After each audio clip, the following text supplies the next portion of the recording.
bu bayram keçmişdən bugünə Azərbaycan xalqının birliyini, bərabərliyini təmin edən bir bayram olaraq öz mövcudluğunu qoruyub.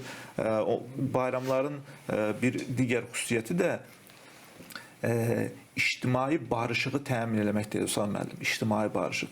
Bəzən insanlar müxtəlif fikirlərdə olurlar, ictimai, siyasi, dini cəhətdən fərqli anlayışlara sahib ola bilirlər. Cəmiyyət bəzən müxtəlif fikirlərdə ola bilir, müxtəlif deyək ki, ideoloji qruplar, məzhəbi fikirlər, bayramlar məhz o qrupları bir araya gətirmək, cəmiyyətin bütünlüyünü, bütövlüyünü təmin eləmək və onları monolit şəkildə bir arada tutmaq üçün gözəl fürsətdir. Novruzun da bizim üçün daşıdığı funksiya bu olmalıdır.